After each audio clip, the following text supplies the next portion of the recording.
اعوذ باللہ من الشیطان الرجیم بسم اللہ الرحمن الرحیم الصلاۃ والسلام علیک یا سیدی یا رسول اللہ وعلی آلک واصحابک یا سیدی یا حبیب اللہ۔ سامعین مکرم السلام علیکم ورحمۃ اللہ وبرکاتہ۔ آج احباب کے سامنے ایک مرتبہ پھر 12 نمبر 8 کے کچھ اہم مضامین اور تفسیری خلاصے کے ساتھ حاضر ہوا ہوں۔ دعا فرمائے رب تعالیٰ مجھے حق سچ بیان کرنے کی توفیق عطا فرمائے۔ تو 12 نمبر 8 کے شروع میں جو کفار ہیں وہ رسول کریم صلی اللہ علیہ وآلہ وسلم سے طرح طرح کے مطالبے کرتے تھے اور کہتے تھے کہ ہم اس وقت تک ایمان نہیں لائیں گے جب تک فرشتے ہمارے پاس اتر کر آئیں۔ برزخ و آخرت کے بارے میں آپ جو باتیں ہمیں بتاتے ہیں، ہمارے جو لوگ مر چکے ہیں وہ زندہ ہو کر آئیں اور آپ کے دعوے کی تصدیق کریں۔ یہ سارے کام جب وہ کریں گے تو قرآن پاک نے بتایا کہ یہ ساری باتیں ان کی جو ہیں وہ ایک جہل پر مبنی تھی اور انکار حق کے لیے جو ہے محض بہانے بازی تھی۔ اس کے بعد سورۃ الانعام کی آیت نمبر 117 اور 18 میں فرمایا کہ جس حلال جانور پر ذبح کے وقت اللہ کا نام لیا گیا ہو اس سے کھاؤ، اور جو حرام چیزیں ہیں انہیں تمہارے لیے تفصیل سے بیان کر دیا گیا ہے۔ لیکن حالت پریشانی میں جو ہے نا بقدر بقائے حیات زنی زندگی بچانے کی خاطر اتنا کھانا جائز ہے، اور جو جس ذبیحے پر اللہ کا نام نہ لیا گیا اسے نہ کھاؤ۔ اس کے بعد آیت نمبر 123 میں فرمایا کہ اسی طرح ہم نے ہر بستی میں اس کے مجرموں کو سردار بنایا تاکہ وہ وہاں فریب کاری کریں اور ان کے دجل و فریب کا وبال انہیں پر آئے گا۔ آیت نمبر 130 اور 31 میں اتمام حجت کے لیے فرمایا کہ اے جنات اور انسان کے گروہ، کیا تمہارے پاس رسول نہیں آئے تھے جو تم پر میری آیات بیان کرتے تھے اور تمہیں اس وقت قیامت کے دن کی ملاقات سے ڈراتے تھے؟ وہ کہیں گے ہم خود اپنے خلاف گواہی دیتے تھے اور انہیں دنیا کی زندگی نے فریب میں مبتلا کر رکھا ہے۔ اور آیت نمبر 142 سے 146 تک اللہ تعالیٰ نے پھلوں، کھیتوں اور جانوروں کے ذریعے عطا کی جانے والی نعمتوں کا ذکر فرمایا، اور فرمایا کہ اللہ کی ان نعمتوں کو کھاؤ، اسراف نہ کرو،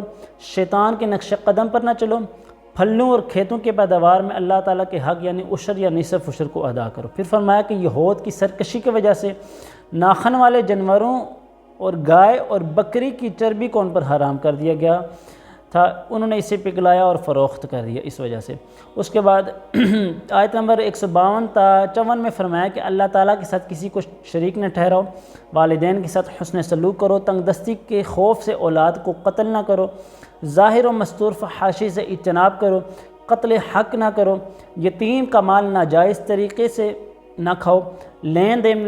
دین میں ناپ تول جو ہے نا پورا کرو، بلا تمیز سب کے ساتھ انصاف کرو، اور اللہ سے کیے گئے عہد کی پاسداری کرو، کیونکہ عہد کے بارے میں جو ہے نا کل قیامت کے دن پوچھا جائے گا۔ اور فرمایا کہ سیدھا جو ہے نا یہی سیدھا راستہ ہے، اور فرقہ بندی کو چھوڑ کر اسی کی پیروی کرو، اور کتاب الہی کے احکام کو جو ہے نا ملوز خاطر رکھو۔ آیت نمبر 163 164 میں حقیقت ایمان اور روح ایمان اور مسلمان کے مقصد حیات کو بیان کرتے ہوئے فرمایا کہ اے رسول کہہ دیجئے کہ میری نماز، میری قربانی، میری زندگی اور میری موت سب کچھ اللہ رب العالمین کے لیے ہے، اس کا کوئی شریک نہیں، اور مجھے یہی حکم دیا کہ میں سب سے پہلے مسلمان ہوں۔ اور اس کے بعد سورۃ الاعراف شروع ہو رہی ہے۔ اس کا اعراف کے معنی ہے بلندی، اور اس کا معنی جاننا اور پہچاننا بھی ہے۔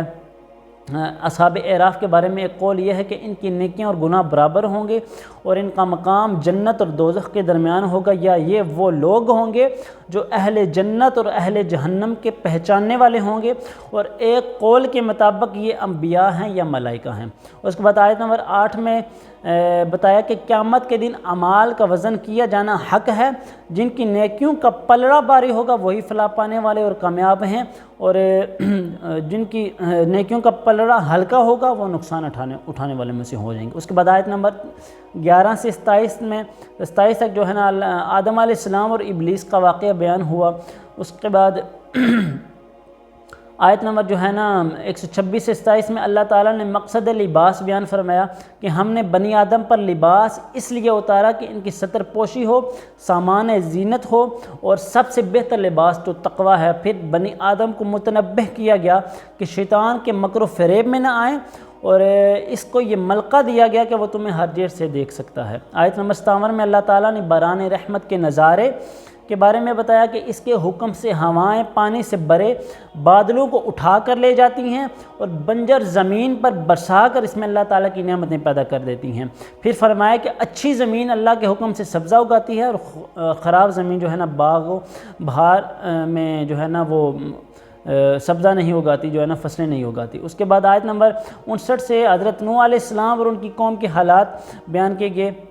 اس کے بعد آیت نمبر 65 میں اگلی آیات میں حضرت ہود اور ان کی قوم عاد کا ذکر ہے کہ قوم عاد نے بھی اللہ کے نبی پر طعن کیا کہ معاذ اللہ آپ حماقت میں مبتلا ہیں۔ پھر ہود علیہ السلام نے اپنی قوم کو وہی جواب دیا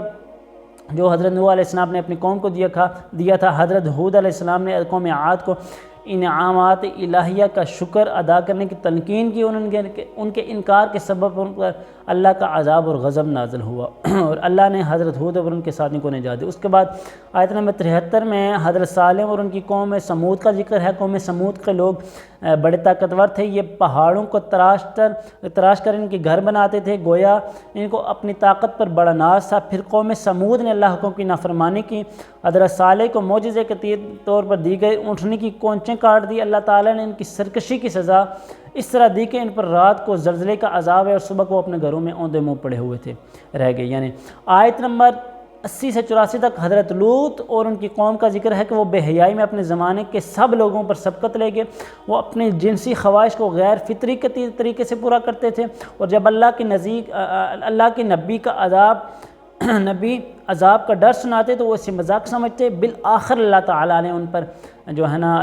پر عذاب نازل کیا، آسمان سے پتھر برسائے اور اس طرح ان کا نام و نشان مٹا دیا گیا۔ اور لوط علیہ السلام کی وہ بیوی جو قوم لوط کی ہم خیال تھی وہ بھی عذاب سے بچ نہ سکی، صرف حضرت لوط علیہ السلام اور ان کے ساتھ قبیلے کے چند نیکوکار لوگ ہی محفوظ رہے۔ آیت نمبر 85 میں قومی مدین کا ذکر ہے کہ وہ ناپ تول میں ڈنڈی مارتے اور